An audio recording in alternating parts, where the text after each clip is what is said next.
Hello everyone, we are Group 4 from the International Business course, and today we will be discussing a crucial topic for small and medium-sized enterprises in the online retail space, which is cyber risk assessment. With the rapid growth of e-commerce, SMEs are increasingly exposed to cyber threats, yet they often lack the resources to combat effectively. So this is our team. My name is Anika and my teammate is Mubassira. So we will be dividing this case into four main sections. Let's start with the importance of cybersecurity for SMEs. In the UK alone, there are approximately 5.9 million SMEs. These businesses play a critical role in the economy, contributing to 52% of total business turnover. A large number of them, particularly micro enterprises, are dependent on the internet, with 45% maintaining websites and a booming e-commerce sector, generating £96.3 billion in sales as of 2018. Clearly, SMEs are a vital part of the digital economy. However, with great digital opportunities come significant risks. One of the most alarming statistics we need to address is that 4 out of 10 SMEs experience cyber attacks within a year. Despite this, only 14% of SMEs actively engage in ICT risk assessments. This gap highlights an urgent need for increased awareness and stronger cybersecurity measures. Let's talk about the challenges the SMEs are facing regarding cybersecurity issues. SMEs often lack the financial capacity to invest in comprehensive cybersecurity measures, making them prime targets for cyber criminals. Unlike large enterprises that can afford advanced security infrastructures, SMEs operate on tight budgets, limiting their ability to deploy robust cyber defenses. SMEs are more susceptible to information security breaches such as fraudulent transactions, phishing, ransomware, and identity theft that erode customer trust and cause significant reputational damage. Although cybersecurity has been extensively studied in large corporations, there is limited research on its impact on SMEs, particularly e-tailors. This case points out that while some studies have examined general cybersecurity practices in small business, they often overlook the unique risks that online retailers face, such as supply chain vulnerabilities and the complexities of digital transactions. One of the biggest cybersecurity threats to SMEs stems from human error. Employees often lack awareness of cyber risks, making them easy targets for phishing scams and social engineering attacks. The case mentions that insufficient cybersecurity training leads to accidental data breaches, reinforcing the need for ongoing education and awareness programs. Many SMEs do not have formal cybersecurity policies, leaving them vulnerable to attacks. The reading indicates that SMEs frequently lack standardized protocols for managing cyber risks, such as data encryption, incident response plans, and compliance measures. Lastly, SMEs often rely on external service providers for web development, payment processing, and IT support, which introduces additional risks. The case highlights how dependency on third-party vendors can lead to security gaps, particularly if these vendors do not have adequate cybersecurity measures in place. So, how was this research conducted? It has been done in 5 stages. Firstly, it focused on small and medium-sized e-tailers in the UK. A survey was conducted with 124 e-tailers selected from the FAME database, ensuring they meet SME criteria and operated online for at least 3 years. The respondents ranked 28 identified cyber risks using a 7-point Likert scale. Then the cyber risks were categorized into 5 themes, that is security, dependency, employee, strategic, and legal risk, illustrating the range of threats the SMEs must navigate. Third, they formed a model, which is the multi-criteria decision analysis approach, MCDA. The study used a hybrid SWARA and BWM approach to assess and rank cyber risks, which we will talk about in this presentation in the next few minutes.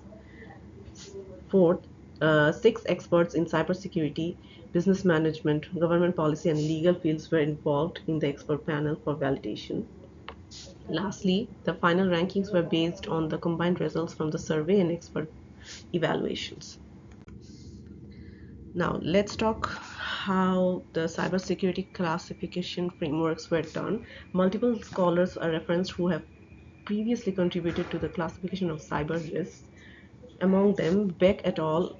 in 2002 developed a classification system for e-business risks, categorized cyber risk based on strategy, operational, legal, and financial domains. The work was conceptual but did not have empirical verification.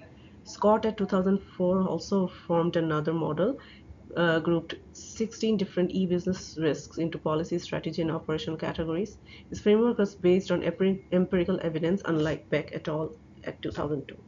Grant et al. Probably had the most relevant uh, methodology to assess cyber risk for SMEs based on SMEs.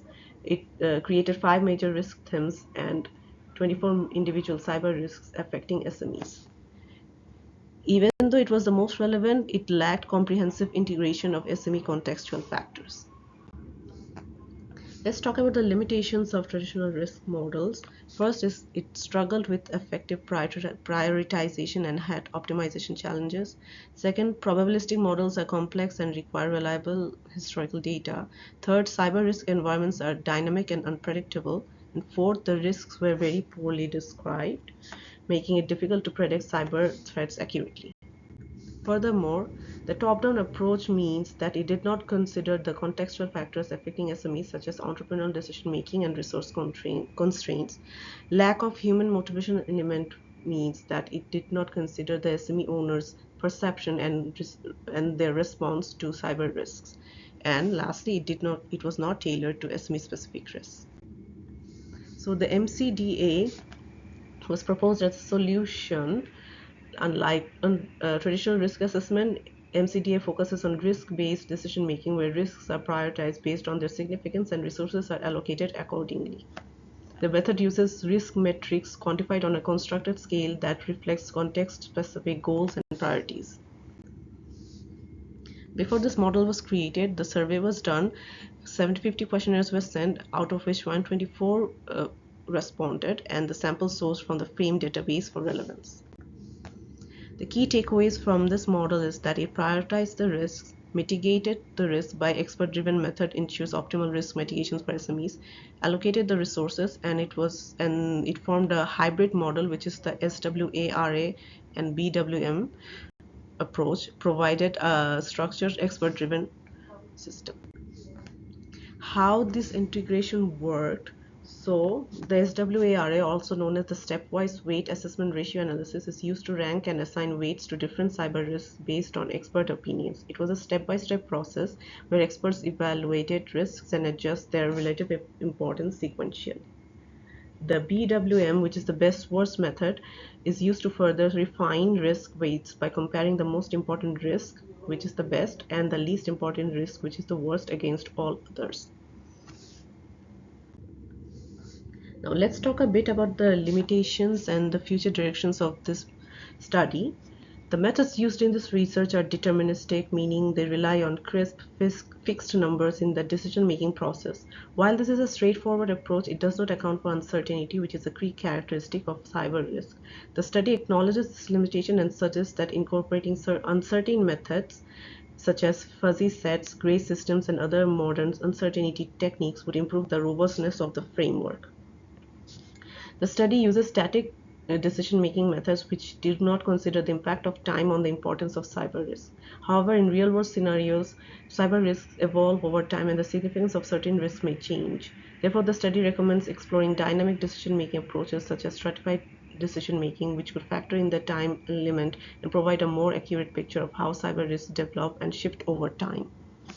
And lastly, the alternative methods can offer, such as LinMap, FAIR, and SECA, can offer valuable insights in further future studies. These methods could be combined with or used as alternatives to BWM and SWA to assess the importance of cyber risk in e-tailing SMEs.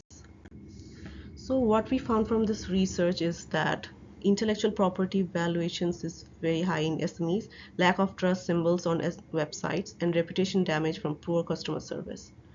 The study also highlights how expert opinions varied the most for security and dependency risk, indicating uncertainty in these areas. Meanwhile, legal and strategic risks had more agreement among experts. So far, we have understood from this case is cybersecurity is no longer just a technical issue, it is a strategic business concern for SMEs. By adopting structured risk assessment and frameworks, prioritizing risk effectively, e-tailing SMEs can safeguard their business against cyber threats. The hybrid model, which is the SWARA and BWM approach, provides a practical data-driven method to help SMEs manage cyber security risk efficiently. Now I'd like to hand it over to my teammate who is going to explore how the findings from the study can be implemented by SMEs in Canada. Hello viewers, this is Fabiha. Thank you for watching the video so far. I appreciate your time and engagement. Now let's shift our focus to a Canadian company perspective. We'll explore how a small business in Canada could potentially navigate cyber risks, the challenges they face, and the strategies they use to mitigate these risks effectively. As you can see, we have selected a company called The Last Hunt. In this part of the video, we will address three key questions. What is the last hunt? Why have we chosen it? And how can we provide recommendations based on its potential exposure to cybersecurity concerns? But before going further, we'd like to break this to you that this company has no publicly available information regarding cybersecurity threats or breaches. However, the absence of public reports doesn't necessarily mean this company has not faced cyber threats. Many organizations prefer to handle cybersecurity incidents internally to protect their reputation and customer trust. So we decided to proceed with the company anyway. So what is The Last Hunt really? Founded in Montreal in the year 2010, The Last Hunt is an altitude sports outlet store. They aim at selling top quality products at unbelievable prices. These products come from two basic sources, surplus from Altitude Sports and surplus from their preferred suppliers. Availability is therefore updated regularly, and they also offer exclusive discounts on products for the customers. And what's their secret sauce?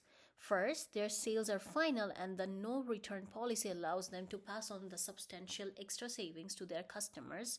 Secondly, their products that make it onto the last hunt are from the past seasons. Otherwise, they wouldn't be marked down. Now, coming to answering the question, why the last hunt? First, their e-tailing focus. It's an online only discount retailer for outdoor gear and apparel operating purely through e commerce, which is vulnerable to cyber risks like data breaches, identity theft, and denial of services attacks. So, that's their e-tailing focus. Then comes their SME status. While it is a part of Altitude Sports, the Last Hunt operates as a separate discount e commerce entity, making it an SME in the Canadian retail landscape. Coming to customer trust and reputation risk, like many other retailers, they also rely on consumer trust regarding payment security, personal data protection, and transaction legitimacy. Risks of fraudulent transactions or hacking incidents can severely impact their reputation and sales as well. Coming to the legal and compliance risks, with growing Canadian and international data protection laws, such as PIPEDA in Canada and GDPR for EU customers, the Last Hunt must ensure compliance to avoid penalties and legal risks. Now let's discuss the potential cyber risks that the Last Hunt might face. The first one is the obvious one, intellectual property violations. It could be in form of unauthorized use of product images or descriptions. Then comes the website trust issues. It could be in form of fake discount scams or phishing attempts targeting their customers. Then there is the reputation damage. It could be in form of bad PR from security breaches or poor handling of customer data. Finally, the denial of service attacks. It could be in form of targeted attacks that crash their site during peak sales period. Moving on to the recommendations. We have divided our recommendation in 5 major portions. The first one is enhanced cybersecurity measures, the second one being the customer trust strategies, the third one being the legal and compliance awareness, the fourth one being cyber risk insurance, and finally the fifth one, employee and customer education. First, the enhanced cybersecurity measures.